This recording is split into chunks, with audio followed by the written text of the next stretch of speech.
The day began for the astronauts. Neil Armstrong, Commander Apollo 11. Dad was really just a regular guy, and he was pretty funny. I think most people that knew my father knew that he was a fairly quiet guy, but he could also open up, and he had a great sense of humor.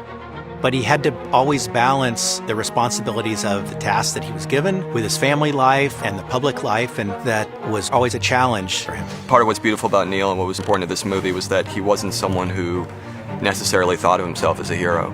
In many ways, he was a real-life superhero, but in other ways, these were completely ordinary people and often presented themselves as such. How would you describe the flight? I could only say it was out of this world.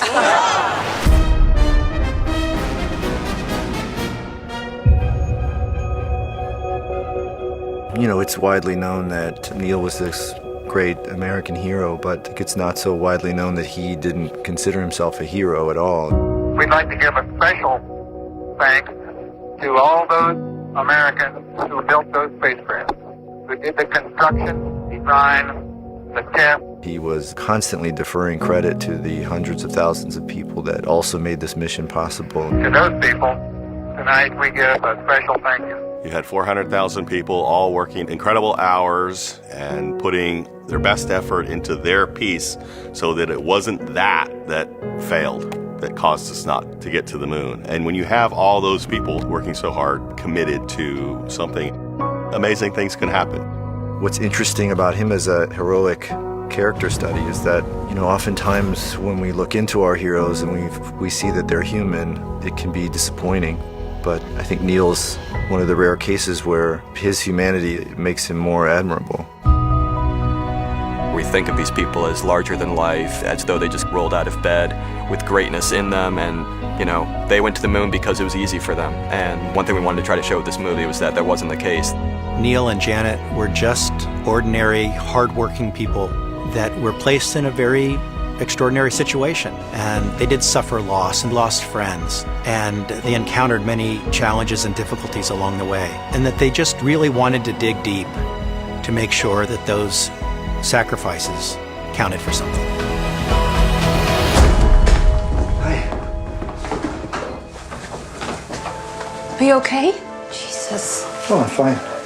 Neil was someone who was constantly searching for answers. Of course, I think to a large part that can be fueled or catalyzed by tremendous loss. I just remembered I left something at the office.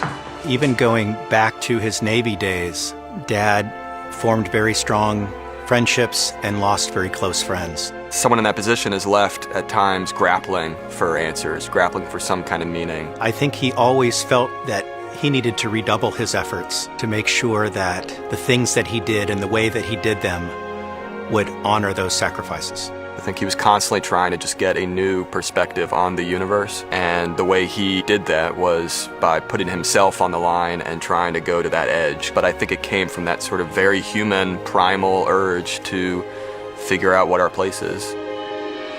If you just take, for instance, his sentiments on the moon. That's one small step for man, one giant leap for mankind. He had this incredible ability to see everything in its larger context. He could see a giant leap in one small step. He could see himself as a man representing his country, but also a human being representing mankind. It might be one of the most famous things ever said. It resonated so profoundly at the time, and it still does. It's something that's uniquely Neil. It seemed to permeate the globe with this overwhelming sense of hope. Hope that maybe we had only just begun to scratch the surface of our potential. It was one of these things that was a fantasy, really, at its core, until it happened. And it happened because of these individuals.